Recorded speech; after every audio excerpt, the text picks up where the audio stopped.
The Minister for Racing here in Victoria, Anthony Carbines, joins us here live on set. Anthony, welcome to Melbourne Cup night, mate. It's been one hell of a Dreams Chasers festival so far. Have you enjoyed it?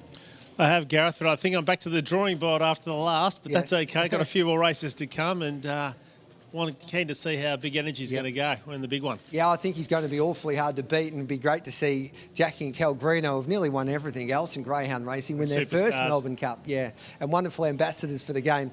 Greyhound racing, how's it travelling at the moment in Victoria? You happy?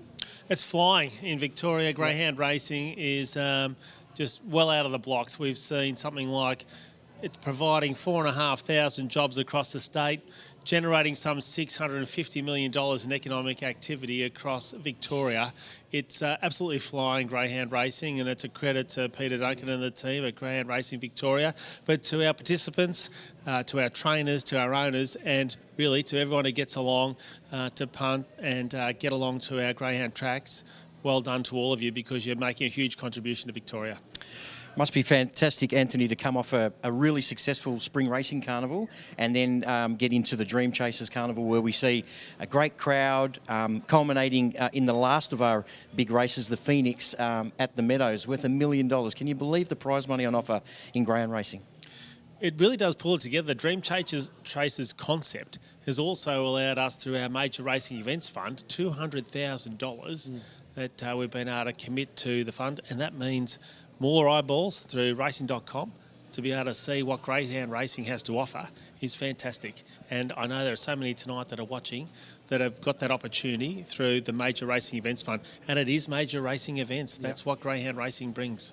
And we've seen it throughout our coverage on racing.com throughout the festival, just the love that the participants especially have for their dogs and how hard they work. And they turn up not just for these big nights, but 7 days a week. They're toiling away, competing against each other and caring for their greyhounds. And I think that the sport of greyhound racing, especially led by the participants, has come such a long way.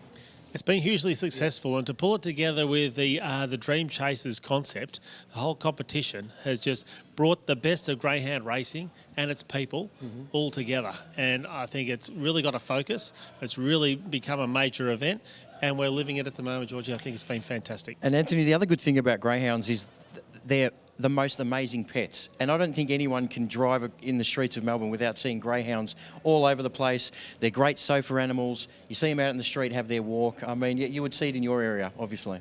There's no doubt about it that what we're seeing now is so many people who've got a connection with greyhounds that when they see them racing, when they see them training, when they see them out in the park, in the community, everyone's got a connection. And we bring all that together with the Dream Chasers concept, and it's just going from strength to strength. And I really want to congratulate GRV on the work they're doing, and to bring that together on ADC is fantastic. And I think that's important as well, and GRV have led the way with this department in making sure that you spread the right message, especially from a welfare point of view. And it's not just greyhound racing, but it's across the three codes, because the misunderstanding that sometimes gets delivered with the messages in society, I don't think it's very fair on the participants, Anthony. Everyone rides us hard, but I think in the end we've all got a responsibility, and when we know that social licence is so vital and important, and we see the love and the care and the commitment and the drive and the investment that our owners, that our trainers and that our participants have, our fans who come along every week to watch the racing, if we can harness all of that, pull it together and showcase it in something like the Dream Chasers on ADC, what we're really showing is more people understanding the great success, not just economically, but as a sport, and the quality of the racing. It's par excellence, and I just think we're pulling all that together, and to harness it tonight is fantastic. Yep. And with your busy schedule, Anthony, you need big energy. You've been at Caulfield today, you've been to the Meadows, not the Meadows, Sandown tonight. So are you with big energy in the big one? I just don't see how you can go past it. Yep. If there's something with a bail in the name, I'm usually not far behind, and I wouldn't be the last one to be doing that. But Big Energy is really where it's all at tonight. But I'm really looking forward across the Dream Chasers series.